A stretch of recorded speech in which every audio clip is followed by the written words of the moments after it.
Deputation पे IB आ गया 97 सितंबर में, और तो मुझे सेक्रेटरी सिक्योरिटी बना दिया गया, जो प्राइम मिनिस्टर की सिक्योरिटी भी देखते हैं, और कैबिनेट सेक्रेटरी के बिहाफ में नेशनल क्राइसिस मैनेजमेंट कमेटी का कोऑर्डिनेटर। पॉलिटिशियंस तो बिल्कुल करते हैं। सर, आपके फादर बिहार के फॉर्मर सीएम रह चुके हैं। कुछ लोगों ने कहा कि बलि का बकरा आपको बनाया गया कि आप इस टीम के हेड चुने गए हैं। तो मैं इस टीम को लेकर पाकिस्तान गया। मैंने कहा कि जब आपके जनरल साहब मुशर्रफ परवेज 2 बार प्रयास हो चुके हैं टेररिस्ट ग्रुप द्वारा। ये क्रिकेट डिप्लोमेसी के नाम पे कुछ क्रूशल इन्फो भी कलेक्ट करने की कोशिश करते हैं। फिर उसके बाद जब वो निकल गए तो मैंने सौरभ को कहा कि अब हम सुबह के ही फ्लाइट से जाएंगे। कैसे प्लेयर मानते हो सर आप सौरभ गांगुली को? ये कहूँगा कि आंतरिक सुरक्षा के क्षेत्र में या अगर सबसे बड़ी सफलता भारतवर्ष के इतिहास में कोई है,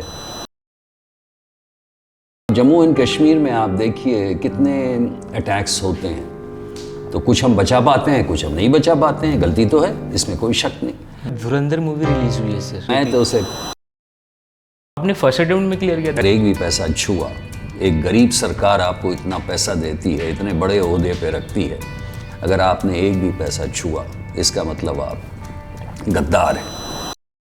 महादेवी जी ने फिर हम लोग का नाम रखा राजवर्धन, यशोवर्धन, कीर्तिवर्धन। किसी भी बात पे उन्होंने कहा आपका स्पाइन मजबूत होना चाहिए। एक सीएपीएफ बिल पास हो गया बोथ हाउसेस से, कि आप किस फेवर में हो?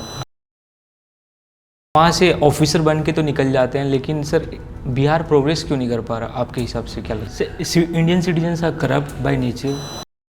76 में ये कहते हैं 24 घंटे पढ़ाई नहीं होती थी। उस समय जो शिक्षा का मतलब था, आज के शिक्षा में जो सबसे बड़ी कमजोरी है कि हम रोजमर्रा चीजें जिसकी जरूरत रोज पड़ती है वो हम नहीं बताते हैं। लेकिन वास्को डी गामा कब आया था वो जानना बहुत जरूरी है। 1498 भाई, मतलब कि हर बार नीट का पेपर लीक हो जाए, मिसमैनेजमेंट है कि नहीं? ये वो 24 लाख बच्चों पर क्रूर अत्याचार है, उनके साथ गद्दारी है। एनटीए जो है नेशनल टेस्टिंग एजेंसी, वो एक। So guys, welcome on Papa Sorry Career Podcast. So guys, today we have with us very special guest guys, and the guest name is Yashovardhan Jha Azad sir, जो 1976 बैच के IPS officer रह चुके हैं। तो आज हम लोग इस पॉडकास्ट में काफ़ी कॉन्वर्जेशनल फॉर्मेट में अनफिल्टर्ड पॉडकास्ट करने की कोशिश करेंगे। सर की लाइफ काफ़ी इंटरेस्टिंग लगी मुझे। So guys, let me introduce sir. Welcome on पापा sorry sir. Thank you, thank you. IB कब ज्वाइन किया? एज ए आईबी अब अभी मैंने ज्वाइन किया 97 में, 97? जब मैं डिपुटेशन पे गया। ओके। आईजी, मैं डीआईजी भोपाल था। हाँ। और उसके बाद 2 साल के बाद मैं अटलांटा गया था इंटरनेशनल सिक्योरिटी एडवाइजरी टीम में। ओके। और मेरा ट्रांसफ़र हो गया था। होम मिनिस्टर साहब हमसे खुश नहीं थे, तो मेरा ट्रांसफ़र हो गया था डायरेक्टर यूथ और स्पोर्ट्स। ओके। तो वहाँ पे मैं था 1 साल। उसके बाद मैं डिपुटेशन पे आईबी आ गया 97 सितंबर में। ओके। और 2012 तक रहा, जहाँ मुझे डीआईबी नहीं बनाया गया। ओके। और तो मुझे सेक्रेटरी सिक्योरिटी बना दिया गया, जो प्राइम मिनिस्टर की सिक्योरिटी भी देखते हैं, और कैबिनेट सेक्रेटरी के बिहाफ में नेशनल क्राइसिस मैनेजमेंट कमेटी का कोऑर्डिनेटर। वहाँ मैं आई थिंक कुछ महीने रहा, और उसके बाद मेरी जो नियुक्ति रिटायरमेंट के पहले केंद्रीय सूचना आयुक्त के बतौर हुई, जो एक संवैधानिक पोस्ट था, उस इंफॉर्मेशन कमिश्नर। हाँ, तो उसके बाद मैं वहाँ से रिटायर किया 2018। आज़ाद सर, जैसे आपने आईबी में सर्व किया हुआ है, तो सर कुछ मेरे पास स्पेशल फ़ोटोज़ हैं आपके लाइफ के, तो उस पर मैं आपका रिएक्शन चाहूँगा। तो सर मैं इस पॉडकास्ट में फर्स्ट फ़ोटो दिखाना चाहूँगा sir. Sir this photo sir, I think Ganguly, Saurabh Ganguly. हाँ, ये कैप्टन सौरभ गांगुली हैं, और ये है 2004 का फोटोग्राफ। ओके। उस समय पाकिस्तान और भारत के रिश्ते थोड़े बड़े ही असहज थे। और याद होगा आपको कि कांधार की हाईजैकिंग हुई थी। कांधार हमारे IC 814 की हाईजैकिंग हुई थी। और ये जैश ए मोहम्मद के जो ये हैं सबसे बड़े टेररिस्ट, उनको छोड़ा गया था। तो वो थे। उसके बाद कारगिल, कारगिल पे चढ़ाई किया था उन्होंने, पहले ही से चढ़े हुए थे और हमने उन्हें उखाड़ फेंका वहाँ से। उसके बाद पार्लियामेंट पे अटैक हुआ, JNK असेंबली पे अटैक हुआ। और उसके बाद भी वाजपेयी ऐसे ग्रेट स्टेट्समैन और नेता, उन्होंने आगरा पीस समिट बुलाया और आगरा समिट पे बात नहीं बनी, क्योंकि अडवाणी जी ने सही प्रश्न पूछा कि क्या आप गारंटी देंगे कि क्रॉस बॉर्डर टेररिज्म को आप सपोर्ट नहीं करेंगे। तो उस पर तो कोई बात बननी नहीं थी। उसके बाद भी जब टॉक्स फेल कर गए तो वाजपेयी जी ने कहा कि क्यों नहीं एक बार क्रिकेट डिप्लोमेसी चलाई जाए। क्रिकेट डिप्लोमेसी तो क्रिकेट डिप्लोमेसी में चूँकि सुरक्षा का जो वातावरण था वो थोड़ा सा असहज था, सेंसिटिव था। तो ये डिसाइड किया गया कि एक टीम भेजी जाए पहले, क्योंकि 15 साल से टूर नहीं हुआ था इंडिया का पाकिस्तान। तो उन्होंने कहा कि एक टीम भेजी जाए और उस टीम में मुझे बनाया गया। कुछ लोगों ने कहा कि बली का बकरा आपको बनाया गया कि आप इस टीम के हेड चुने गए हैं। तो मैं इस टीम को लेके, कुछ BCCI के अफसर हमारे साथ थे, पाकिस्तान गया। और पाकिस्तान में सबसे पहले मीटिंग हुई वहाँ के जनरल्स वगैरह से और होम सेक्रेटरी से, और जहाँ हमने काफ़ी एक लंबी फहरिस्त उन्हें दी सुरक्षा कवच की। तो उन्होंने कहा कि ऐसा तो कोई असुरक्षा का कोई वातावरण नहीं है। तो मैंने कहा कि जब आपके जनरल साहब मुशर्रफ परवेज 2 बार प्रयास हो चुके हैं टेररिस्ट ग्रुप द्वारा, तो वो कौन सी दोस्ती हमारे प्लेयर्स के साथ होगी टेररिस्ट की। तो खैर उन्होंने सुरक्षा कवच बहुत ही अच्छा दिया। और उसके बाद फिर जाके जब हम गए टूर पे, पाकिस्तान टूर पे गए थे आप लोग? हाँ। तो उसके बाद जैसे हमने क्लियरेंस दिया तो फिर वो टूर हुआ तो उसमें सौरभ गाली कैप्टन थे। तो ये जो है ये इस्लामाबाद में शिवशंकर मेनन साहब हमारे एम्बेसडर हैं, हाई कमिश्नर। तो उनके यहाँ एक रिसेप्शन था ये, और इस रिसेप्शन के बाद हमें पेशावर जाना था। तो मैंने सौरभ को ये कहा बुलाकर yes, what you were talking in that moment. हाँ, तो मैंने, हमारी जो बातचीत हुई, मैंने ये कहा सौरभ को कि जावेद मियांदाद अभी आए थे मेरे पास। उन्होंने कहा कि हम लोग इस रिसेप्शन के बाद सीधे बस से पेशावर जा रहे हैं, तो आप लोग चाहो तो आप हमारे पीछे आ सकते हो। तो हमने कहा हाँ आ सकते हैं। तो ताकि वो प्रेस वाले भी वहाँ पे सुन लें कि हाँ टीम भी है, रात में जा रही है। और उसके बाद तो हमने बता दिया कि हमारा प्रोग्राम चेंज कर गया है। हमने बताया क्योंकि पहले हम दूसरे दिन सुबह फ़्लाइट से जा रहे थे। अच्छा। तो सुबह की फ़्लाइट से जा रहे थे, सबको मालूम था। उसके बाद रात में हमने बताया कि हम अब मियांदाद सा की गाड़ी है और सारे पाकिस्तानी जा रहे हैं, हम उसके पीछे जा रहे हैं। फिर उसके बाद जब वो निकल गए तो मैंने सौरभ को कहा कि अब हम सुबह के ही फ्लाइट से जाएंगे। तो ये छोटे मोटे सुरक्षा की जो रणनीति है। तो सौरभ गंभीर और एक अच्छे कैप्टन थे सर। कैसे प्लेयर मानते हो सर आप सौरभ गांगुली को? प्लेयर भी शानदार थे और कैप्टनसी भी। उन्होंने क्रिकेट फॉर्मेट को चेंज किया, इंडियन क्रिकेट बिल्कुल चेंज किया। मैं समझता हूँ कि सौरभ एक ऐसे खिलाड़ी थे जिन्होंने जीतने के बारे में पूरा दम खम दिखाया, एक चाह दिखाई। इसके पहले बिशन सिंह बेदी थे। बिशन सिंह बेदी बराबर जीतने की बात करते थे, ऑलवेज फाइटर। और मैं समझता हूँ कि कैप्टनसी में उसके बाद तो आई थिंक सौरभ का ही नाम है, डैशिंग कैप्टन। और सबको याद होगा लॉर्ड्स में किस तरह से उन्होंने अपना शर्ट घुमाया और दिखाया अंग्रेज़ों को भी कि हम कितने शानदार तरीके से आपको आप ही के ज़मीन पे हरा सकते हैं। तो सौरभ का जो, और ऑफ कोर्स पाकिस्तान में तो गज़ब का प्रदर्शन था। एक टीम भी गज़ब। अपनी टीम जीती थी जब आप लोग गए थे? सब में जीती थी। टेस्ट मैचेस भी जीती और वनडे मैचेस भी जीते, और क्या टफ मैचेस जीते। राहुल द्रविड़, लक्ष्मण, एक से एक बैट्समैन, वीरेंद्र सहवाग, और कमाल का प्रदर्शन किया था उन्होंने। आपके अगर मैं फेवरेट प्लेयर का नाम, अगर टॉप 3 फेवरेट प्लेयर पूछूं आपसे क्रिकेट में, तो कौन होगा? आप लिस्ट आउट कर सकते हो अभी? बड़ा मुश्किल है कहना। देखिए मैं ये कह सकता हूँ आपको, देखिए हम जब बच्चे थे तो हमारे हीरो थे Jayasimha, ML Jayasimha. Okay. Captain Hyderabad का था, डैशिंग, वो रुमाल बांध के कॉलर ऊपर करके हीरोज़ थे तो अच्छे लगते थे उस समय।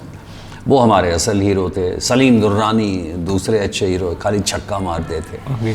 लेकिन अगर भारतवर्ष के बारे में पूछें तो हम ये कहेंगे 3 प्लेयर्स जो हैं उनके बारे में हमें मानना पड़ेगा कि एक सुनील गावस्कर, जिसने बिना हेलमेट के बैटिंग की फास्टेस्ट बॉलर्स को, वर्ल्ड के वन ऑफ द बेस्ट। और जब भी मैं बात करता हूँ सुनील गावस्कर से, 99 में भी कई बार मुलाकात हमारी हुई, और तो मैं बराबर ये प्रश्न पूछता हूँ। अब वो बोलते भी कि आप बार बार यही पूछते हो। मैंने कहा हाँ, एक बार ये भी बताया उन्होंने कि हम वो जो एक कंटोपा ये पहनते थे, हाँ। तो हम सोचते थे बड़ा प्रोटेक्टिव है, उस समय तो हेलमेट था नहीं, तो वो कंटोपा ऐसा पहनता था कुछ। उसके बाद फिर एक बार उन्होंने कहा मुझे कि हमने जाके पूछा डॉक्टर से कि ये जो कंटोपा हम पहुँचते हैं इससे थोड़ा सेफ्टी रहता है मुझे। तो डॉक्टर ने ये कहा कि हाँ, इस पर अगर बॉल लगता ना तो अगर खाली रहते उससे ज़्यादा डैमेज पड़ता। ओके। ये था, but yet that man had what technique. So Gavaskar is one, number 1। Second मैं कहता हूँ कि इंडिया का जो अगर बेस्ट ऑलराउंडर आज तक कभी भी कोई रहा है वो है कपिल देव। कपिल देव उस समय में बिल्कुल ही सड़क छाप पिचेस पे जो विकेट लेना, इंडिया के पिचेस पे बार बार, फील्डर वैसा ही, बॉलर वैसा ही, और बैट्समैन आउटस्टैंडिंग। और तीसरा जो प्लेयर है जो कि मैं समझता हूँ सबसे ज़्यादा मैचेस जिसने जिताया है इंडिया को, और बिल्कुल जिसको जहाँ मर्द कहेंगे, वो है Virat Kohli. Virat Kohli is the best. Okay, इस जनरेशन का आपने बता दिया। तो ये 3 हमारे लिए बिल्कुल ही है। Of course Sachin Tendulkar model bat है। सर गॉड ऑफ क्रिकेट आप नहीं मानते उन्हें, उनका नाम नहीं लिया? नहीं, हाँ मतलब वो तो है ही लेकिन हमारे लिए ये 3 हैं टॉप मोस्ट। सर मैं आपके प्रोफाइल पे रिसर्च किया था तो मुझे पता लगा आपके ब्रदर कीर्ति आज़ाद सर क्रिकेटर रह चुके हैं। 1983 वर्ल्ड कप खेला था उन्होंने। हाँ, वर्ल्ड कप खेला था उन्होंने। तो सर कुछ पर्सनल स्टोरी शेयर करना चाहोगे उस वर्ल्ड कप टूर्नामेंट का? कीर्ति सर से कभी बात किया होगा आपने? उसमें तो आप वो फिल्म देख लीजिए। अच्छा, जो वो आ रही है 83 वाली, उसमें उसका कैरेक्टर बड़ा अच्छा प्ले किया गया। अच्छा कैरेक्टर है। कीर्ति योर यंगर ब्रदर सर? हाँ, इज माय। हमारे जो बड़े भाई हैं वो डॉक्टर हैं, ऑप्थेल्मोलॉजी के, वो एम्स के हेड थे। अच्छा। ऑप्थेल्मोलॉजी डॉक्टर राजवर्धन आज़ाद। तो वो अभी MLC हैं JDU में। ओके। और कीर्ति हमसे छोटे हैं, तो हम 3 भाई हैं। 3 ब्रदर हो रहे। क्रिकेट मतलब कब स्टार्ट कर दिया था खेलना उन्होंने? मतलब कैसे क्रिकेटर बने? मैं थोड़ा वो फेज डिस्कस करना चाहूँगा कि आप लोग ने कब भेज दिया था उन्हें खेलने के लिए? चाइल्डहुड में ही भेज दिया था? ऐसा है कि जब मैं दिल्ली आया, यस सर, 1969 में मैंने अपना सेंट ज़ेवियर माइकल में सीने कैम्ब्रिज किया। और जब मैं दिल्ली आया तो हम गुरचरण सिंह जो नेशनल कोच हैं, द्रोणाचार्य अवार्डी, वो NIS में कोचिंग करते थे। वो इंडिया गेट के पास है, हमारा घर भी इंडिया गेट के पास था, साथ अशोका रोड, तो पैदल भी जा सकते थे। तो उस समय हम भी कोचिंग पे जाते थे वहाँ, और कीर्ति भी जाता था। मैं अपने स्कूल का कप्तान था क्रिकेट खेले आप? हाँ, बिहार स्कूल्स में भी हम आ गए थे। ये कोई ख़ास बड़ी चीज़ नहीं है, स्कूल में सभी अच्छा क्रिकेट खेलते हैं। तो उस समय कीर्ति भी हमारे साथ आते थे। तो चूँकि छोटा था 6 साल मुझसे, तो वो कभी बाहर बैठते थे, फील्डिंग, लेकिन था बहुत बदमाश, तो फील्डिंग नहीं करना चाहता था, खाली बैटिंग करता था। तो जब उसे बैटिंग नहीं मिलती थी तो वो घर में जितने स्टाफ क्वार्टर के बच्चे हैं पीछे, सबको बुला के 54 या 10-10 पैसे दे के उनसे फील्डिंग कराता था, और 4-4 घंटे बैटिंग करता था। और तो फिर वो बच्चे आके रोते थे हमारे माँ के पास कि ये हम लोग 4 घंटे तक से थके हुए हैं, और भैया जरा रेस्ट भी नहीं देता है, बोलता नहीं फील्डिंग करते रहो। तो माँ जी इनको थोड़ा सा खिला पिला के तैयार करती थी। तो इनके फील्डर्स इसी तरह तैयार थे, मतलब ही वॉज पैशनेट। पैशनेट। और उसके बाद मॉडल स्कूल में थे तो पापा भी अपना फीएट ड्राइव करके जाते थे देखने। ऐसा छक्का मारा जो कि एम.एन. कपूर साहब प्रिंसिपल थे, उनके फ्रिज में जाके गिरा या तो ये सब कहानियाँ इनके बारे में मशहूर थी। और स्कूल से ही ये आ गए थे, दिल्ली स्कूल्स में थे ही। उसके बाद फिर तो सर कीर्ति सर ने आपके फादर के अगेंस्ट जाके अपोजिट पार्टी को ज्वाइन कर लिया था उन्होंने, वो ऐसा था कि 94 में अडवाणी जी के जो बेटे हैं, क्या नाम उनका, तो बहुत अच्छा लड़का है, तो उससे दोस्ती थी कीर्ति की बहुत पहले से। तो दिल्ली में जो गोल मार्केट का ये है, बड़ा ही इम्पोर्टेंट एरिया है, शीला दीक्षित जी वहीं से बाद में जीती थी। तो कीर्ति को उन्होंने कहा तुम यहाँ से लड़ जाओ, तो उसने कहा लड़ जाता हूँ। ओके। तो लड़ गया और जीत भी गया। तो पिताजी काफ़ी नाराज़ हुए थे, बोले निकल जाओ घर से। तो हमारे घर में ही आके बैठता था फिर। अच्छा। तो वैसा स्टोरी था उनका पॉलिटिकल। पिताजी खुश नहीं थे। या तो सर मैं आपको सेकंड फोटो दिखाना चाहूँगा। Sir this one sir, have you, ये जो फोटो है ये है जब मैं डीआईजी भोपाल था। डीआईजी भोपाल। और वहाँ एक स्टेडियम है न्यू मार्केट में, या भोपाल के न्यू मार्केट में। और ये हैं एन.के. सिंह। एन.के. सिंह थे एडिटर उस समय किसी अंग्रेज़ी पेपर के, या इंडिया टुडे के करेस्पॉन्डेंट थे, I am not sure. But हमारी बड़ी अच्छी दोस्ती थी। ये खगड़िया के थे, मुझे याद है। तो ये बात तो है 94-96 की, जबकि तिवारी जी की कांग्रेस बनी थी। अच्छा। तिवारी जी की कांग्रेस बनी थी नरसिम्हा राव से टूट के। तो उसमें अर्जुन सिंह थे, मेरे पिताजी थे और एन.डी. तिवारी थे। तो ये तीनों का दौरा हुआ भोपाल में और एक पब्लिक मीटिंग थी।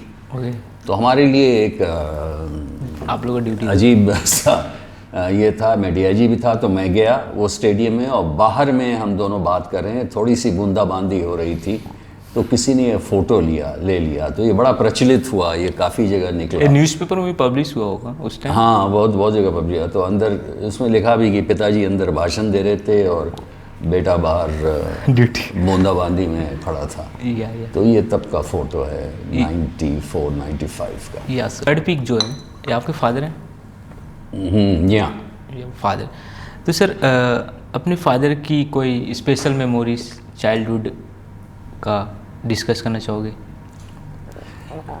बहुत सारी मेमोरीज हैं पिताजी। Top 3 quality you love about your fathers. सबसे बड़ी क्वालिटी जो मैंने उनसे सीखी, यस सर, समय, टाइम, रिस्पेक्ट फॉर टाइम। अगर 11:30 किसी को टाइम देते थे एज मिनिस्टर, सो 11:25 से उतावले होकर पीए से पूछते थे आ गया क्या। और पीए ओपलिश साहब थे, वो भी डरे रहते थे कि अब पता नहीं है भड़क नहीं जाए कि 11:31 हो गया, आया नहीं है। तो एक तो समय के लिए जो इज्जत थी हर स्टेज पे, वो एक। नंबर 2, उन्होंने कहा था कि अगर तुम अपने जॉब के प्रति ईमानदार नहीं हो तो कोई फ़ायदा नहीं है। ईमानदारी मतलब हर तरह से होनी चाहिए। एक तो पैसे में ईमानदार, अगर एक भी पैसा छुआ, एक गरीब सरकार आपको इतना पैसा देती है, इतने बड़े ओहदे पे रखती है, अगर आपने एक भी पैसा छुआ इसका मतलब आप गद्दार हैं, देश के गद्दार। और दूसरी जो उन्होंने वो चीज़ सिखाई थी वो कभी नहीं झुकने के लिए, और जो कि उन्होंने अपने इस पे भी चरितार्थ किया। कभी भी किसी भी बात पे उन्होंने कहा आपका स्पाइन मजबूत होना चाहिए। और तीसरी चीज़ जो उन्होंने बताई थी, कभी भी अपने रास्ते से कभी भी विचलित नहीं होना चाहिए, जो पर्पस है। तो ये सब अच्छी मैं समझता हूँ कि हर फादर सिखाते हैं अच्छी चीज़ें, लेकिन उन्होंने खुद उसे चरितार्थ करके दिखाया तो अच्छा लगा। एक ईमानदारी, एक तरह का डेडिकेशन, एक तरह का डिसिप्लिन, तो ये तो सर आपके फादर बिहार के फॉर्मर सीएम रह चुके हैं? हाँ, मेरे पिताजी 1952 में ही मेंबर ऑफ पार्लियामेंट हो गए थे। उसके पहले वो फ्रीडम मूवमेंट में थे उन्हें गोली भी लगी थी पैर फ्रीडम में। मूवमेंट वाला हाँ, स्टोरी। फ्रीडम वाला। भागलपुर जेल में थे, वहाँ पे फायरिंग हुई, बच के निकल सके, जान बची, भाग गए। और सर कौन सी ईयर की बात है? ये 42 के आसपास की बात है। बल्कि उस वहाँ एक कहानी और भी है कि हमारा गांव जो है वो गोड्डा डिस्ट्रिक्ट में आता है। और ये पढ़ते थे भागलपुर TNB कॉलेज में। और तो पुलिस आगे रोज इन्हें पकड़ लेती थी। तो फिर वहाँ के प्रिंसिपल थे वर्मा जी, और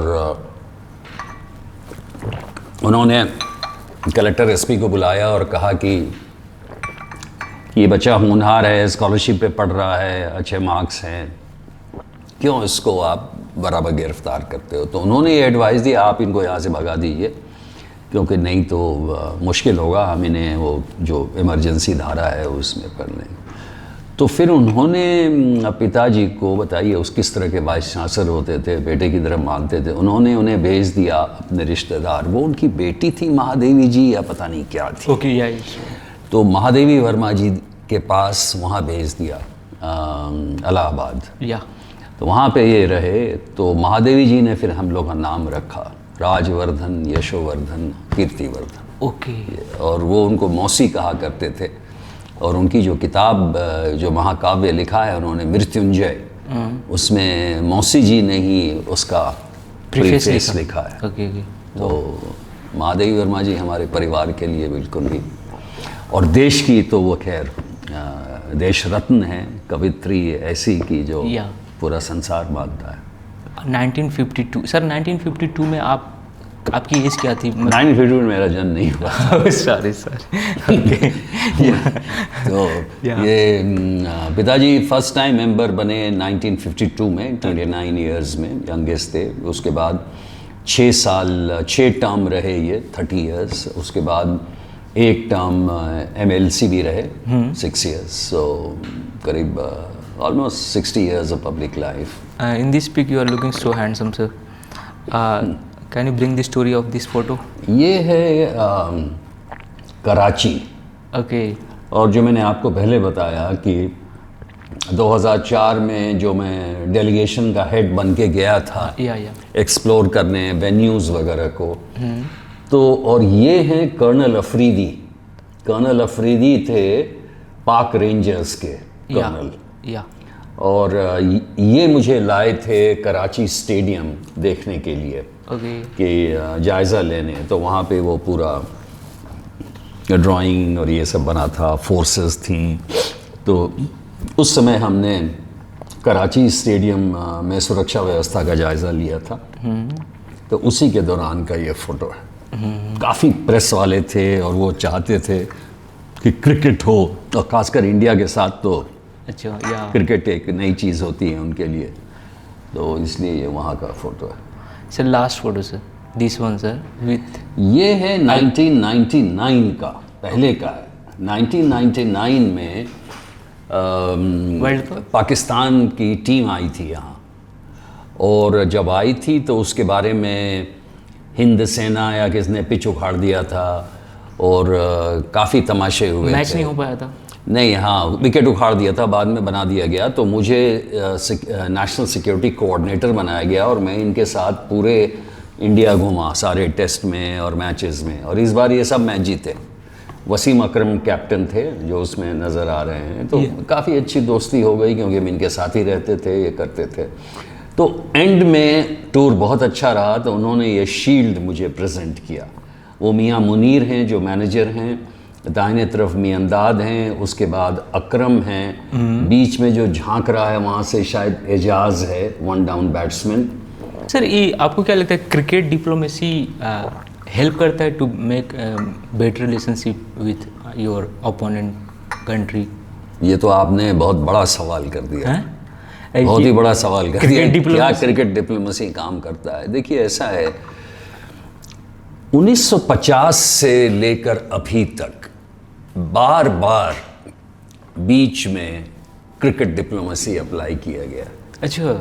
और सबसे बड़े इसके प्रमोनेंट तो जिया थे। जिया जब बीच में दोनों सेनाएं लगी थी दोनों तरफ, तो जिया साहब आगे मैच देखने जयपुर में शायद जयपुर या 1987 में सर। हाँ जयपुर में आ गए थे। तो बट सर उनको उनके पास टिकट नहीं था, राजीव गांधी से पर्सनली रिक्वेस्ट किया था। हाँ टिकट तो खैर प्रेसिडेंट के लिए उतनी मुश्किल नहीं होनी चाहिए। ओके।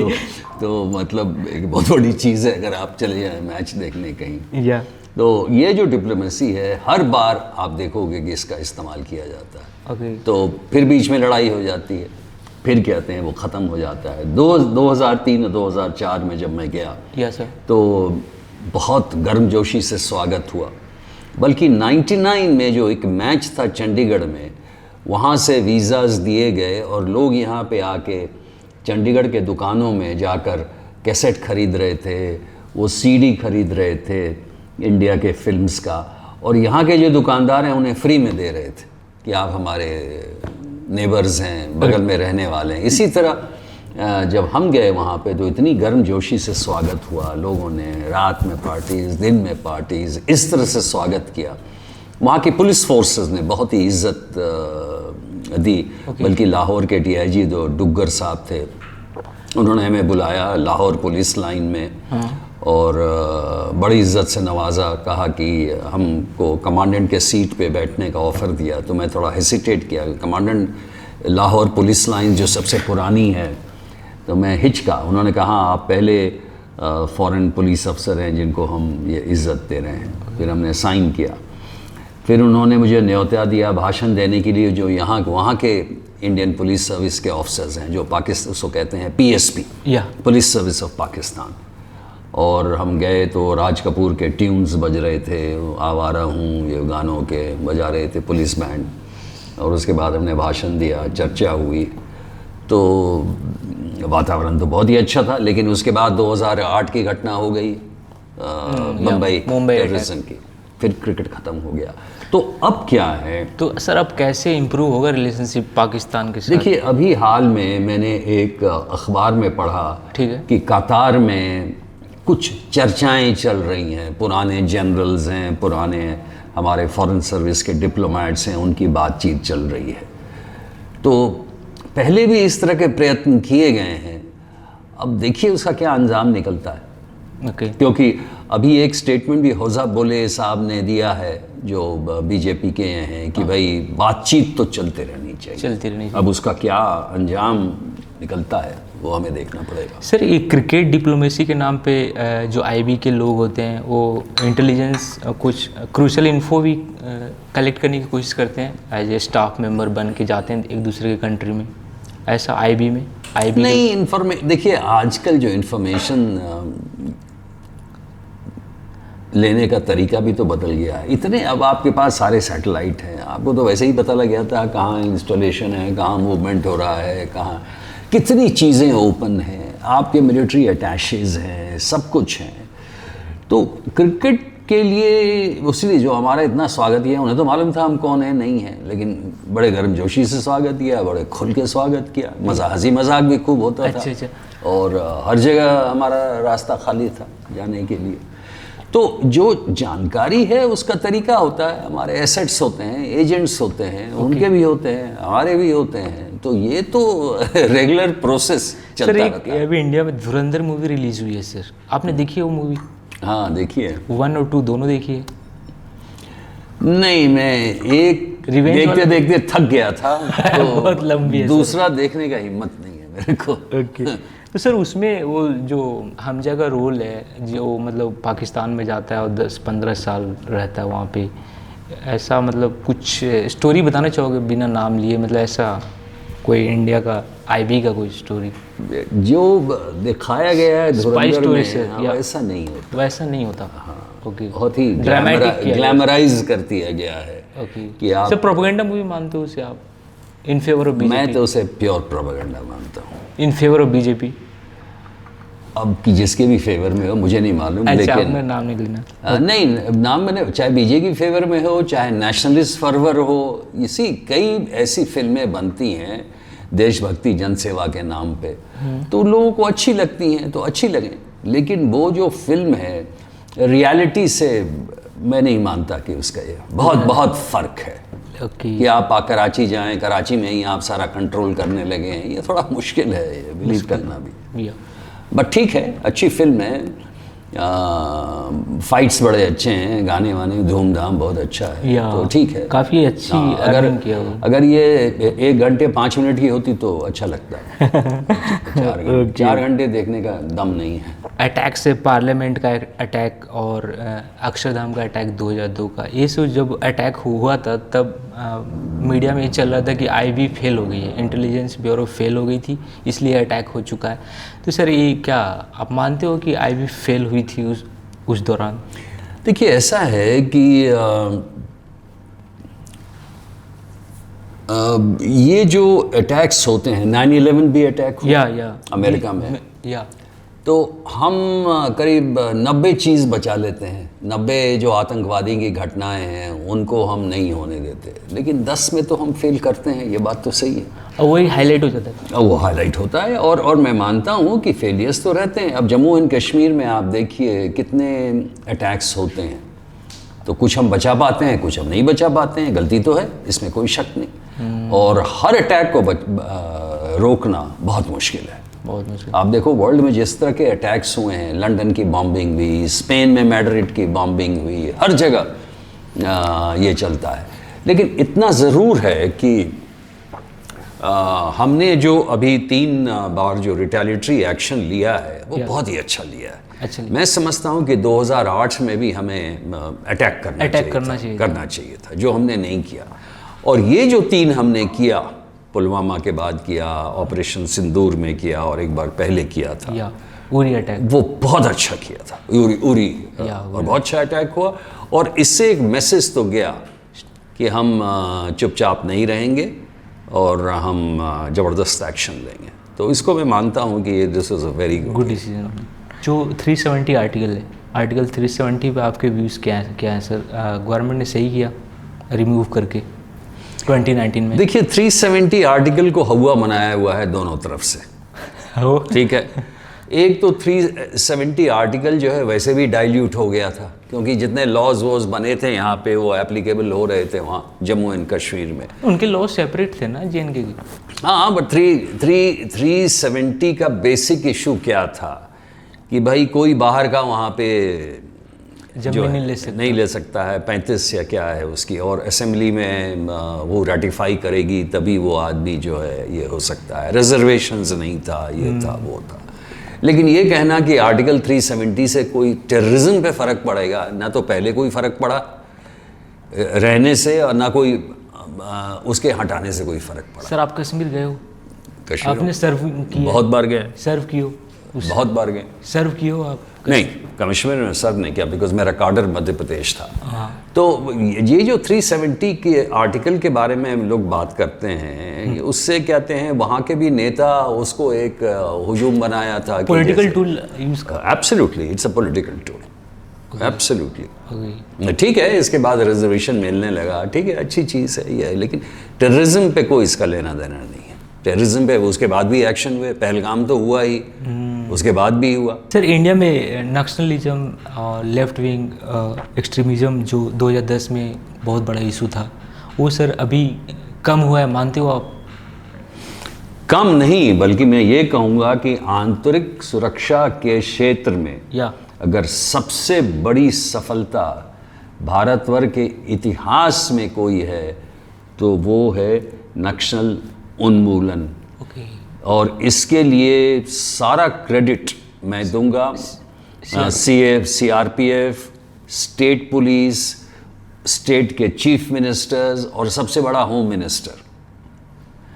होम मिनिस्टर ने इसे बिल्कुल एक आह्वान दिया था, वो फोर्सेस से मिलते थे, उन्होंने इतना पैसा दिया टेक्नोलॉजी के लिए, UAV के लिए, फोर्सेस को दिया, तो इसके लिए तो मैं बिल्कुल तहे दिल से तारीफ़ करता हूँ गृह मंत्री का, इस सरकार का, और उन चीफ मिनिस्टर्स का जिन्होंने वहाँ के टैक्टिकल ऑपरेशंस में इम्प्रूवमेंट आया, कोऑर्डिनेशन अक्रॉस द स्टेट उसमें इम्प्रूवमेंट आया, बस्तर के एरिया में जो उन्होंने स्ट्रेटजी अपनाई कि सिर्फ जीतो नहीं, जीत के उस एरिया को होल्ड करो, वहाँ पे फिर पब्लिक प्रोविजन, गवर्नमेंट स्कीम्स को चलाओ, और पहली बार अबूझमाड़ का क्षेत्र जो है वो तोड़ा गया।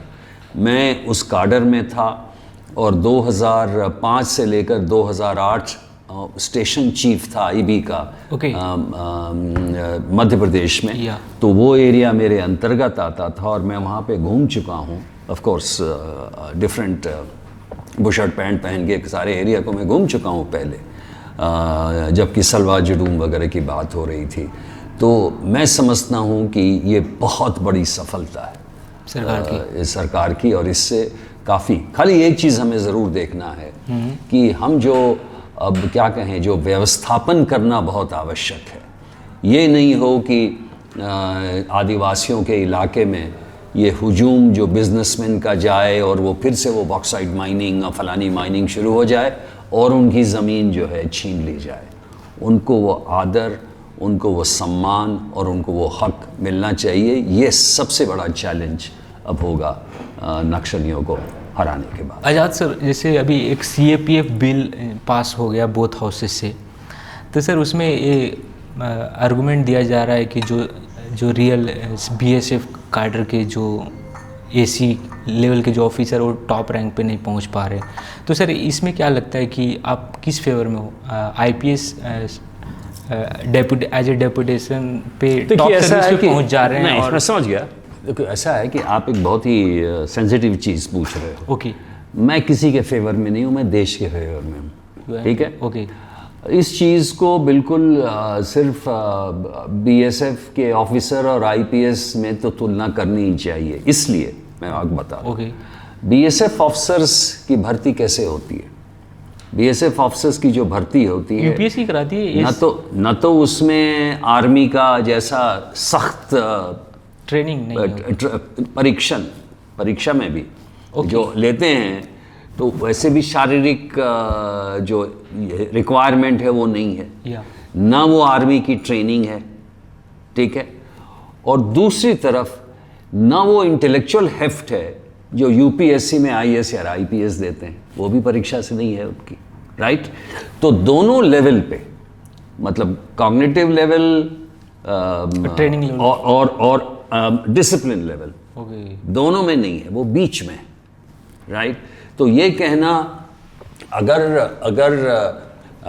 यही रहे कि जो आदमी नीचे से अगर भर्ती हो तो फिर आर्मी के जनरल्स फिर ऑफिसर्स क्यों बनते हैं? तब तो सारे इनको बनाया। और हम आर्मी की बात नहीं कर रहे हैं, हम असम राइफल्स की बात कर रहे हैं जो कि एक अगेन CAPF है, लाइक द BSF। अब सवाल ये है कि हाँ 13,000 अफसर हैं, ये टोटल 13,000, बाकी सिपाही रैंक है। जो सिपाही रैंक से ऊपर जाता है उनको भी तो समस्या है, उनके भी प्रमोशन का मामला है, उनके प्रमोशन की बात क्यों नहीं होती है?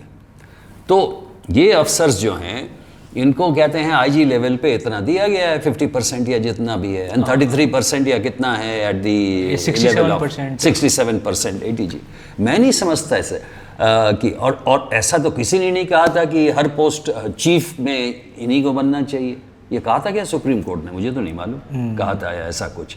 अब उन्होंने बोला था उनके साथ इनजस्टिस हो रहा है, सुप्रीम कोर्ट ने नहीं, उन्होंने कहा था कि इनको ग्रुप A सर्विसेज की तरफ माना जाए, तो जो नॉन फाइनेंशियल अपग्रेडेशन है वो इनको कहते हैं कर दिया जाए, दे दिया जाए जैसे ग्रुप A सर्विसेज को है। तो अब सवाल ये पैदा होता है कि हम बात ये हो रही है कि बात चेंज होके अब ये हो गई कि इनको चीफ बनाया जाए BSF का। तो ये सरकार नहीं डिसाइड करेगी कि कौन चीफ बनेगा इससे का। और चीफ बनने के लिए खाली ये देखना पड़ता है कि BSF से कौन ऊपर गया है, नहीं, चीफ बनने के लिए क्या देखना पड़ता है कि आर्मी से कोऑर्डिनेशन कैसा है, स्टेट पुलिस से कैसा रिलेशन है, सेंट्रल एजेंसी से कैसा रिलेशन है। तो वो एक IPS के अलावा और कौन कर सकता है? आप बताओ। एक IPS स्टेट में डिस्ट्रिक्ट चीफ रहता है, 23-24 साल में वो डिस्ट्रिक्ट के सारे लॉ एंड ऑर्डर देखता है। ओके। और कश्मीर ऐसे इलाके में वो सब कुछ देखता है, इंसर्जेंसी देखता है, लॉ एंड ऑर्डर देखता है, कॉन्स्पिरेसी देखता है, पंजाब के बॉर्डर्स में वो देखता है, नॉर्थ ईस्ट में देखता है। उसके बाद जो डिस्ट्रिक्ट में बटालियंस रहती हैं वो भी आर्म्ड बटालियन, मैं भी आर्म्ड बटालियन का चीफ रह चुका हूँ, तो हर तरह का नॉलेज है। दूसरी बात, CAPF के जो 60% डिप्लॉयमेंट है वो स्टेट में रहते हैं और स्टेट के अधीन काम करते हैं। ओके। वो स्टेट के अधीन इसलिए काम करते हैं कि they are aid to civil authorities. तो वो जब जाते हैं तो डिस्ट्रिक्ट पुलिस के नेतृत्व में करते हैं, तो भी SP कोऑर्डिनेशन सारी चीज़ IPS करता है। और ऐसे में आप क्या कह सकते हैं कि नहीं IPS को नहीं बनाना चाहिए? सर मेन आर्गुमेंट सर वो लोग ये देता है CAPF ऑफिसर्स कि उन लोग को ग्राउंड रियलिटी का एक्सपीरियंस रहता है, जैसे बॉर्डर में जाता है तो उन लोग को नहीं, ग्राउंड रियलिटी का तो सबसे ज़्यादा उसके कांस्टेबल्स को रहता है, हेड कांस्टेबल को रहता है, जो कि राइट ऑन द बॉर्डर रहते हैं। ओके। रहता है कि नहीं रहता? SI को रहता है। तो जैसे हमारे पुलिस में सबसे ज़्यादा एक्सपीरियंस वो थानेदार को रहता है, बट SP तो उसको SP नहीं बनाया जाए? That's it. Okay, you are saying, yeah okay. I mean it's now, वो सुप्रीम कोर्ट गए, अब अभी भी काफ़ी सर ये एक्ट बन गया है CAPF बिल, जो एक्ट बन गया है, इशूज ओवर। आज़ाद सर, जैसे कि आप पापा सॉरी करियर पॉडकास्ट है, तो यहाँ पे सर इंडिया में मुझे लगता है सर कि लोग अपने चॉइस का कैरियर चूज नहीं कर पा रहे हैं। तो सर जब आपने IPS का UPSC का फॉर्म भरा था तो आपने, ये आपका पर्सनल चॉइस था या मतलब पेरेंट्स ने बोला था तो आपने? नहीं, पेरेंट्स हमें कुछ नहीं कहते थे, उन्होंने कभी कुछ नहीं कहा। You have chosen this service. मैं तो किस तरह से भगवान चूज करता है। देखिए उस समय 76 में ये कहते हैं 24 घंटे पढ़ाई नहीं होती थी। ओके। हम लोग पढ़ाई वढ़ाई नहीं करते थे। सही। हम लोग कहते हैं हमारे स्कूल में 9:20 में घंटी बजती थी और 3:20 में हमें छुट्टी मिलती। सेंट जेवियर्स, पादरी सब विदेश के थे, फादर क्लियरी, फादर मर्फी। तो हम 3:20 में घर जाते थे, दौड़ के आते थे, क्योंकि चवन्नी पैसा नहीं रहता था कि रिक्शा से आएँ, तो दौड़ के जाते थे, दौड़ के आते थे।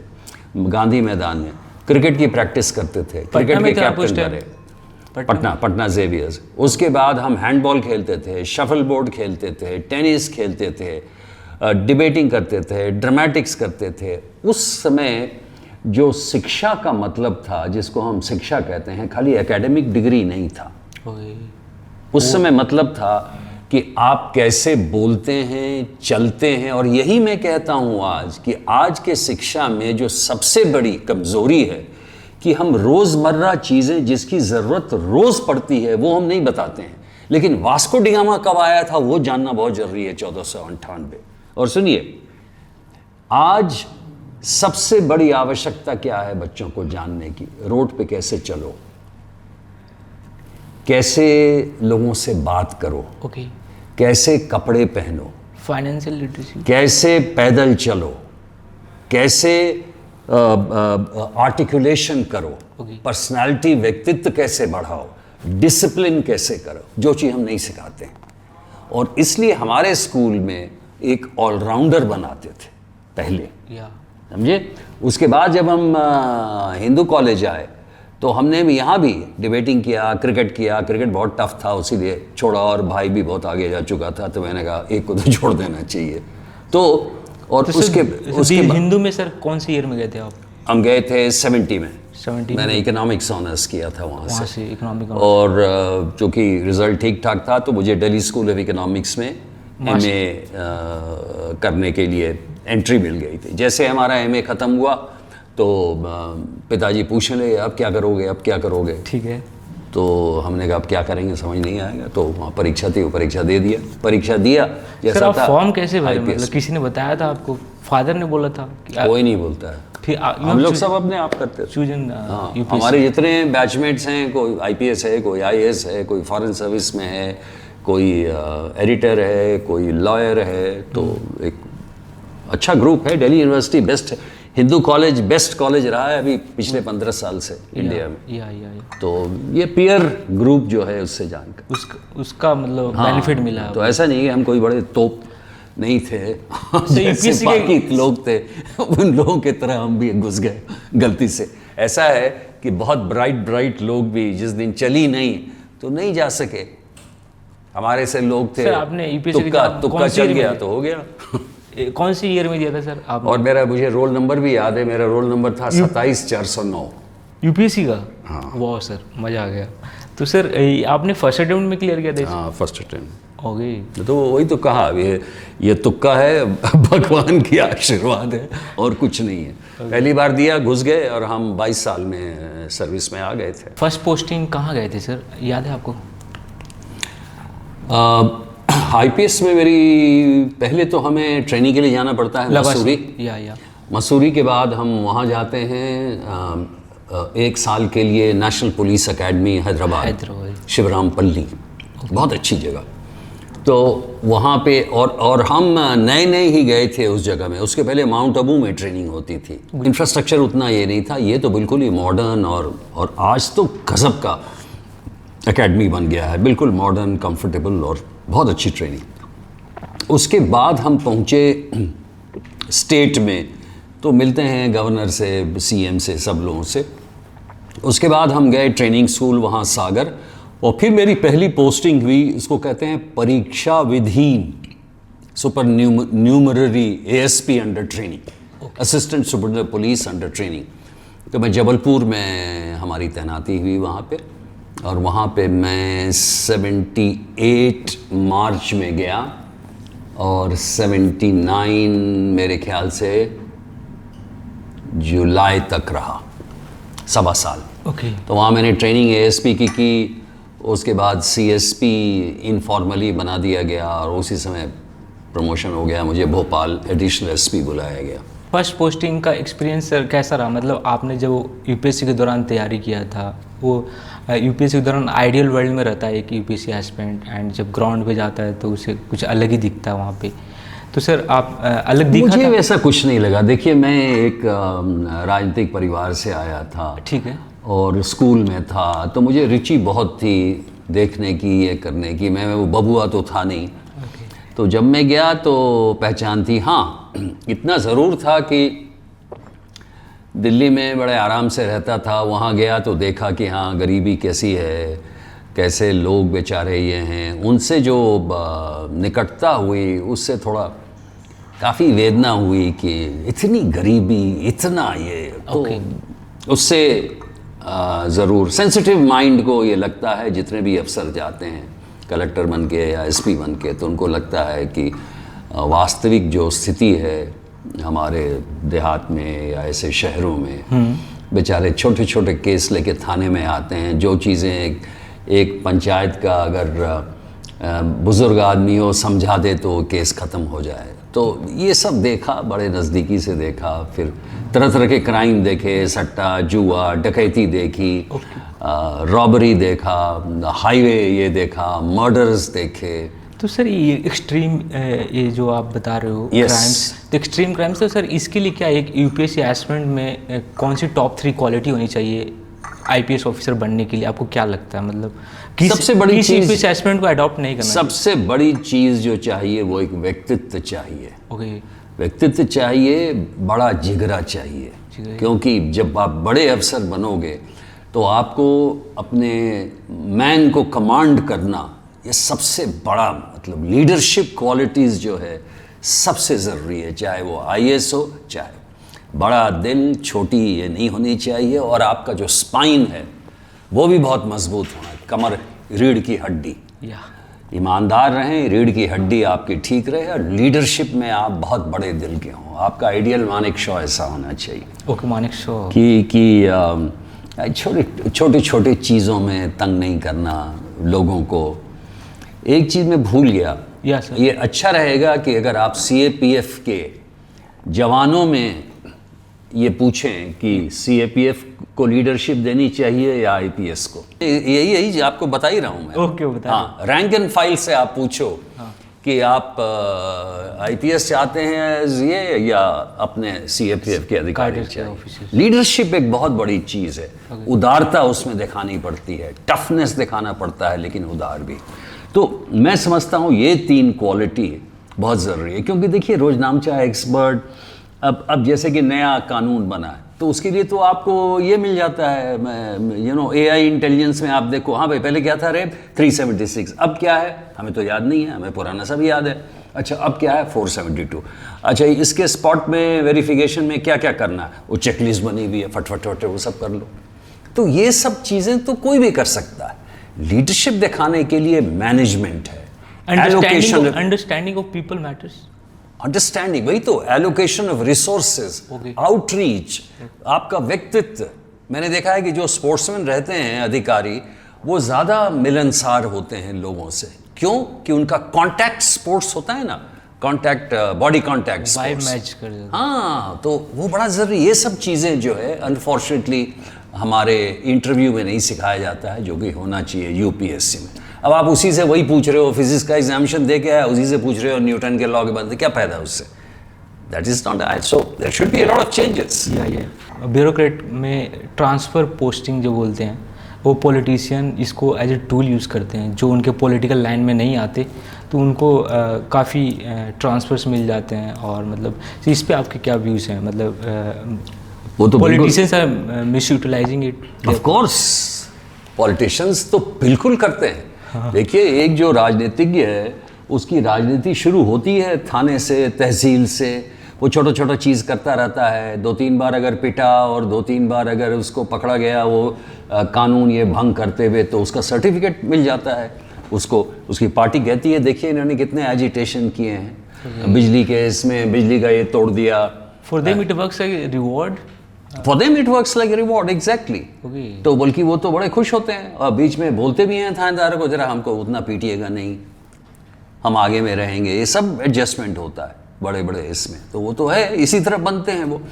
आज हालत ये है, उतने बुरी तो नहीं, मेरे तो बहुत सारे किस्से हैं। Yes sir. तो आज स्थिति ये है कि आप एक राजनीतिक चाहता है कि मेरा थानेदार हो, मेरा तहसीलदार हो, मेरा डीएसपी हो, मेरा एसडीएम हो, मेरा कलेक्टर हो, मेरा एसपी हो, सारे मतलब सारी की पोस्टिंग कराते हैं। एमएलए भी इसी में लगा रहता है कि मेरा आदमी है कि नहीं। क्योंकि व्यवस्थापन अब एक ऐसी चीज़ है, मैनेजमेंट करना इतना टफ है, मैं समझता हूँ मेरे समय से ज़्यादा है। और मुझे याद है जब मैं एक एडिशनल एसपी था, मेरा एक काफ़ी डिफरेंस हुआ। रेवेन्यू मिनिस्टर बड़े अच्छे थे वो, लक्ष्मी नारायण शर्मा जी, इसमें कोई शक नहीं। लेकिन एक इशू पे उन्होंने मुझे फ़ोन किया और कहा ये मर्डर हुआ है, मैंने देखा कि इसमें 9 लोग गिरफ्तार होने चाहिए, आपने 6 कोई किया है। तो मैंने कहा सर ऐसा है कि मैं खुद मुआयना कर चुका हूँ वहाँ पे, और मैंने देखा 5 ही थे, लेकिन 6ठे का नाम मैंने इसलिए डाला है क्योंकि मैंने देखा कि उसका लिंक्स भी है। Bring the coffee, no problem. तो उन्होंने ये कहा मुझे कि नहीं ये तो गलत है। मैंने कहा सर मैं विवश हूँ, मैं तो ये नहीं कर सकता। तो उन्होंने कहा कि देखिए आपको मालूम नहीं है मैं रेवेन्यू मिनिस्टर हूँ, मैं आपका ट्रांसफ़र भी करा सकता हूँ। मेरे मुंह से गलत निकल गया एक छोटी सी, हाँ करा दीजिए, यहाँ तो पूरे भोपाल में कोई चाइनीज़ रेस्टोरेंट भी नहीं है।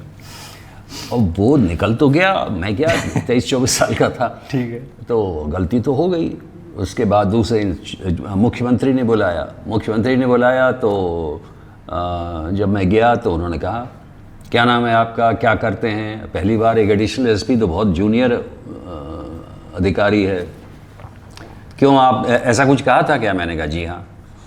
तो मैंने कहा मुझसे गलती हो गई, मैं इसके लिए माफ़ी मांगने को तैयार हूँ, लेकिन असल मुद्दा था वो गिरफ्तारी का, वो मैं नहीं कर सकता और नहीं करूँगा। ओके।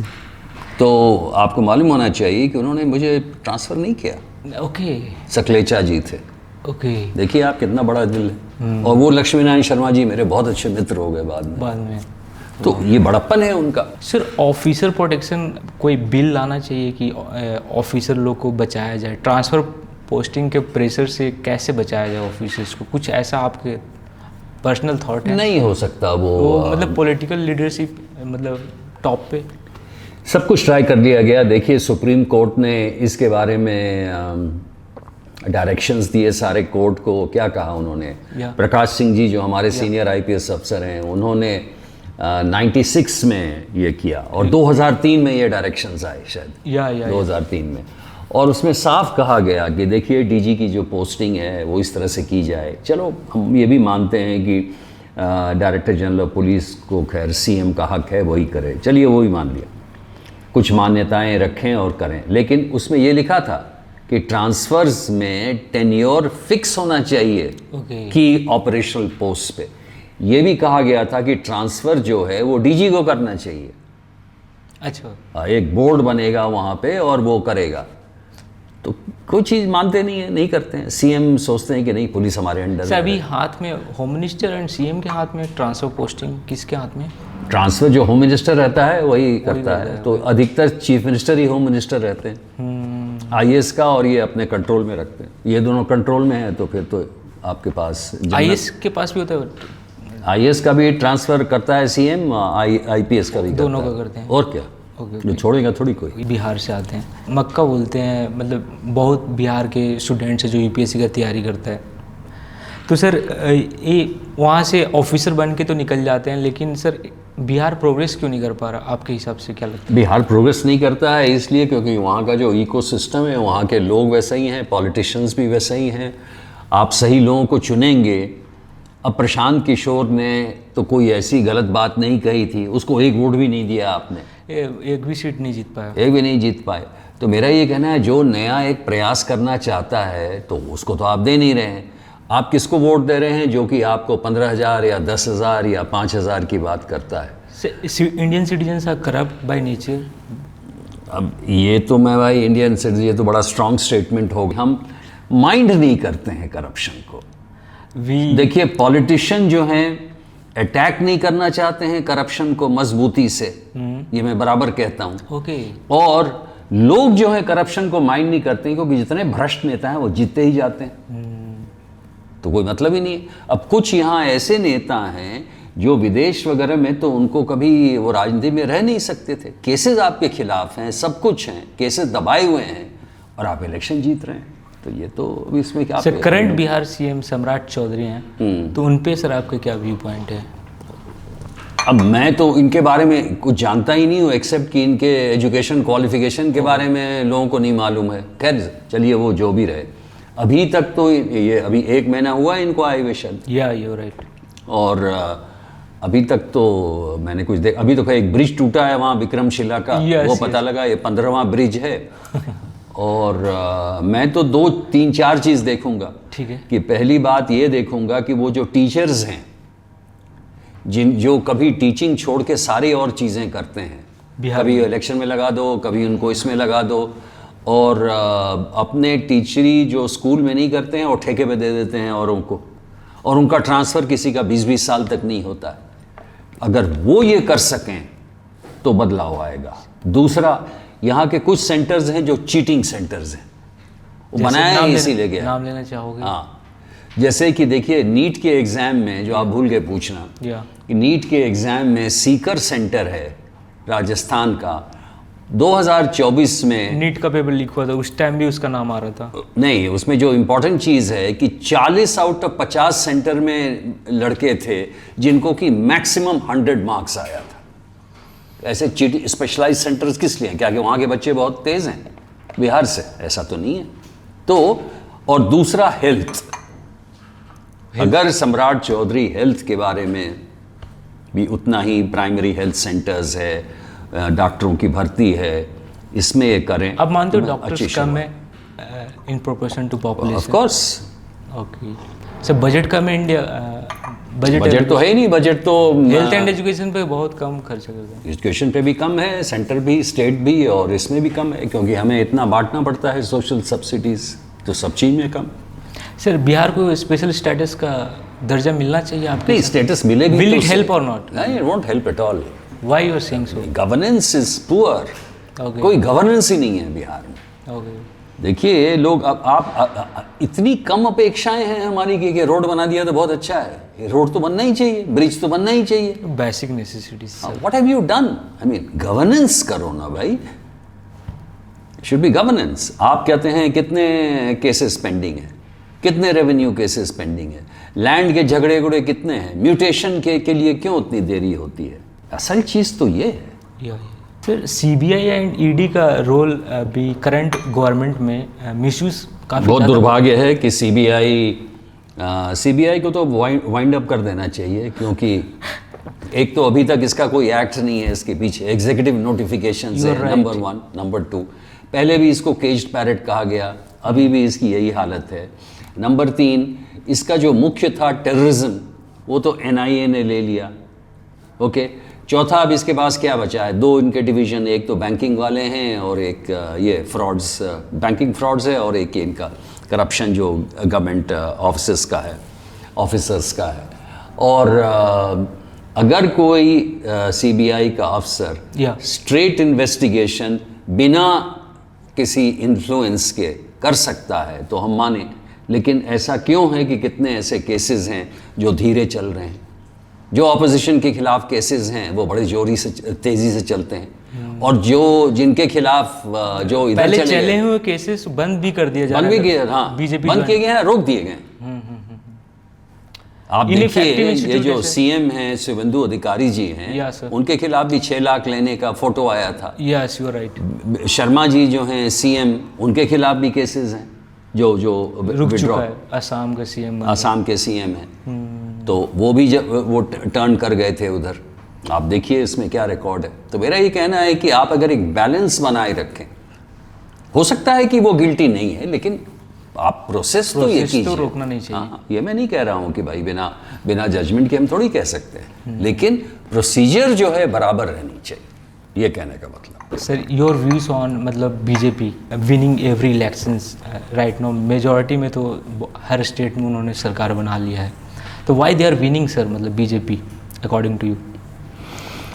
बीजेपी इसलिए जीत रही है क्योंकि एक तो है कि प्रोग्राम डिलीवरी जो इनका है उसका स्ट्राइक रेट बेटर है। ये मानना पड़ेगा कि चाहे वो आप टॉयलेट योजना है, घर बनाने वाली योजना है, कुछ ऐसी योजना है, उसका फ़ायदा तो मिल रहा है। ये सिर्फ जुमला नहीं है, हाँ ग्राउंड पे है, हाँ ग्राउंड पे है, इसमें कोई शक नहीं है। दूसरी बात यह है हिंदुत्व बहुत ज़ोर से उभर के आया, इसमें कोई शक नहीं। आइडियोलॉजिकल, आज हिंदुओं ने ये कह दिया है कि भाई हम 80% हैं तो हमारे बिना पूछे कोई डिसीजन नहीं लेना चाहिए। उन्हें अच्छा लग रहा है इस बात को, तो क्योंकि लोग वोट भी तो दे रहे हैं, ऐसा थोड़ी कि आप वो कहीं से आके ये कर रहे हैं, वोट तो दे रहे हैं वो। बट साउथ इंडिया में तो नहीं दे रहे बीजेपी को। नहीं साउथ इंडिया में, लेकिन साउथ इंडिया में भी आप उनका कैप्चर देखिए, एक सीट तमिलनाडु में आ गई है, परसेंटेज वोट बढ़ रहा है, दे आर गेनिंग। सो इसमें क्या फ़र्क पड़ता है भाई? इंडिया जो है पहले भी तो नॉर्थ से ही जीतती थी ना भाई। तो कुछ चीज़ें जो हैं आप पूरा उनको नहीं बोल सकते। हाँ ये बात ज़रूर है कि बहुत सारी चीज़ें करनी है गवर्नेंस के मामले में, सोसाइटी फॉल्ट लाइंस को इम्प्रूव करने में, और इसमें कोई शक नहीं कि मोदी जी एक बहुत पावरफुल और पॉपुलर लीडर हैं। सर नरेंद्र मोदी जी का sir any quality you like? I like his qualities. 18-20 hours, कोई छुट्टी नहीं लेना, कोई मतलब कुछ है ही नहीं उनका ना किसी जगह। बल्कि हम तो चाहते हैं कि मोदी जी संडे को छुट्टी लें और ज़रा आराम से बैठें, बातचीत करें, हंसते हुए दिखें, but he doesn't. But so you have to admire him. Siachen में दिवाली मनाया ट्रूप्स के साथ, अच्छा लगा। ये सब चीज़ें बहुत अच्छी हैं। अच्छी चीज़ इसमें one thing you dislike about him? Press conference नहीं देते। I was expecting that. Yes, you are a powerful prime minister for democracy. We expect you to talk. आज हमारा देश जो है इस क्राइसिस में है, इसके लिए हम आपसे अपील करते हैं कि आप गोल्ड नहीं खरीदें, ये कर दें, आंसर क्वेश्चंस। अरे you are a party leader, you are winning elections, डर किस चीज़ का है? आप बताइए। तो एक चीज़ तो वो हुआ। ओके। दूसरा, हर कम्युनिटी के साथ थोड़ा सा और सर बीजेपी का आइडियोलॉजी हेटेड फैला रहा है इंडिया में, आपको लगता है ऐसा? बीजेपी जो हिंदुत्व आइडियोलॉजी इनका, मैं समझता हूँ कि हाँ बीजेपी के जो कुछ विंग्स हैं, हिंदू परिषद हैं, ये हैं, ये मैं इससे कभी नहीं सहमत हूँ। ये लिंचिंग की जो बात होती है, ये हेट स्पीचेस होती है, हेट स्पीचेस वालों को पकड़ना चाहिए। okay. और मेजॉरिटी में हो, माइनॉरिटी हो, जो भी, हेट स्पीचेस कभी नहीं अलाउ करने चाहिए इस देश में, बिकॉज कानून बहुत है इंडिया में। कानून नहीं देखता है कि कौन किस जात का है, पात का है, वो नहीं। तो इस बात पे मैं बल्कि प्राइम मिनिस्टर को अपील करना चाहिए कि nobody should go against the law, और ये गलत है अगर ऐसी कार्रवाई होती है। राहुल गांधी पे कुछ बोलना चाहूँगा, why Congress is failing sir, मतलब आफ्टर 15 years आल्सो, मतलब they are not able to. Congress को फ्रेश इंडक्शन करना चाहिए। Fresh induction, what do you mean by that? अरे प्रोफेशनल्स लाएं, कुछ अच्छे लोगों को लाएं, बाहर से लाएं। एक चीज़ तो आपको मानना पड़ेगा, मोदी जी बाहर से कितने लोगों को लाए हैं? हाँ, यूएसए से लाए हैं। तब हरदीप पुरी को लाए हैं, वो जो मंडविया हैं उनको लाए हैं, आर के सिंह को लाए थे, सत्यपाल सिंह थे उनको लाया, ये जो फॉरेन मिनिस्टर हैं आपके उनको लाया। कांग्रेस नीड्स फ्रेश ब्लड, और कांग्रेस को अच्छे हिंदी के वक्ता चाहिए। बहुत अच्छे हिंदी के वक्ता चाहिए। तो राहुल गांधी को आप अच्छे वक्ता नहीं मानते हो? नहीं, राहुल इम्प्रूव कर लिया उन्होंने 2014 से लेकर। नहीं, इम्प्रूव तो बहुत किया है भाई। मानते हो? ये तो ऑफ कोर्स, ऐसा थोड़ी है। मैंने एक आदमी जो रोज भाषण दे रहा है, पार्लियामेंट में दे रहा है, बाहर बोल रहा है, ऐसा नहीं है। And he is a well meaning guy. उनके साथ आप कुछ अटैच नहीं कर सकते, बायस इधर उधर। आदमी बिल्कुल खुला बोलता है। पर्सनली मिले हो आप राहुल गांधी सर से? नहीं मिले। राहुल गांधी, मैं पंडित नेहरू से मिला हूँ, इंदिरा जी से मिला हूँ, सोनिया जी से मिला हूँ, राहुल जी से नहीं मिला। ओके सर, आपने 3 top leader of this country, तो सर आप एक क्वालिटी नेहरू जी सर के बारे में बताना चाहें, एक क्वालिटी जो आप लाइक करते हो अगर आप पर्सनली मिले। पंडित नेहरू में तो 1000 क्वालिटीज़ थे और एक से एक थे। ओके। उसके ऐसा डेमोक्रेट, उसके ऐसा लीडर, उसके ऐसा दिल फेक, उसके ऐसा विजनरी, उसके ऐसा मतलब गांधी जी ने जो चूज़ किया था सुभाष चंद्र बोस वर्सेस नेहरू, गांधी जी ने सही चुना था। सही चुना था, बिल्कुल सही चुना था। बिकॉज ये तीनों इतने आउटस्टैंडिंग थे, चाहे सुभाष चंद्र बोस हो, नेहरू हो या सरदार पटेल हो, एक से एक। इनमें चुनना बहुत मुश्किल है। लेकिन जब आप प्राइम मिनिस्टर की बात कर रहे हैं कि एक आदमी जो कि उसका अपील, जैसे सुभाष चंद्र बोस, उसके साथ तो कोई था ही नहीं पेट्रियट या फाइटर या इतना बहादुर और इतना ब्रिलियंट। तो ब्रिलियंट को लोग यंगस्टर्स उसके पीछे दौड़ेंगे। सरदार पटेल के पीछे जितने कार्डर्स हैं और वो स्ट्रांग वाले एडमिनिस्ट्रेशन सब दौड़ेंगे। नेहरू जी को एक 80 साल का जो बुढ़ा है वो भी बोलेगा, और जो छोटा बच्चा हमारे साथ सेकंड में, वो भी नेहरू चाचा करके हाथ हिलाता था।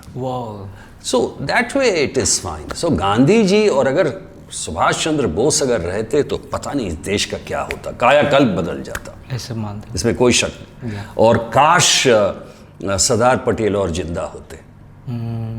तो ये 3 तो हीरा देश के, राइट, जूल्स ऑफ इंडिया। तो sir during the emergency sir आप कितने साल के होंगे सर आप 1974-75 में? मैं 22 साल का था। 22 साल का था। 76 में मैं आ गया था सर्विस में। 76 में? हाँ, 75 में मैंने एग्ज़ाम दिया। 76 जून में इमरजेंसी लगी। हाँ। और तो हाँ, उस समय तो मैं आ गया था सर्विस में। ओके।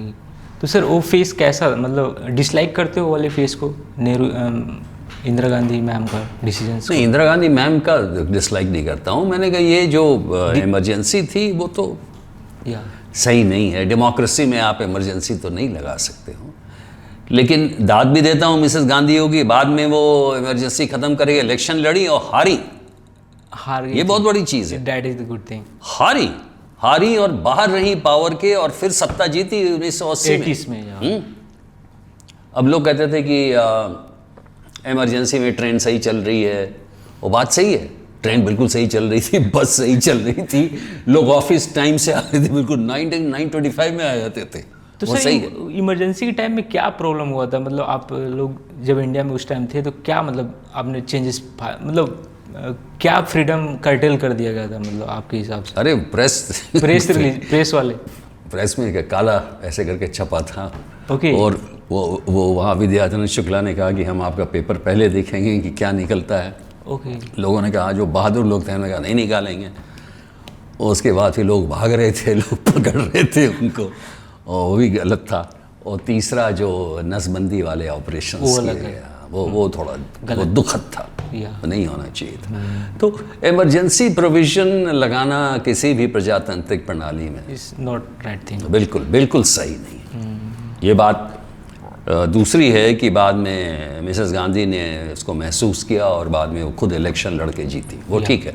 लेकिन इमरजेंसी का प्रावधान ही गलत है। सोनिया गांधी मैम से आप कब मिले थे सर? वो याद करना चाहोगे? बोला सोनिया गांधी मैम से मैं मिला था जब मैं सेक्रेटरी था इंडिया का सेक्रेटरी सिक्योरिटी या 2013-14 में, क्योंकि वो हमारी प्रोटेक्टी थी, हमें एसपीजी हमारे अंडर में थी और एसपीजी उनको सुरक्षा देती थी। ओके तो मैं प्राइम मिनिस्टर को और जो भी सुरक्षा कवच में हैं उनसे, तो मैं उनसे मिला था। आज़ाद सर, अभी आपने देखा होगा कि 3 मई को नीट का एग्ज़ाम हुआ था सर इंडिया में, 3 मई को, एंड 12 मई को वो एग्ज़ाम कैंसिल हो जाता है। और नीट एग्ज़ाम सर बहुत स्टूडेंट्स देते हैं इंडिया में, 23 लाख के अराउंड देते हैं। तो सर ये स्टूडेंट्स के साथ धोखा नहीं है?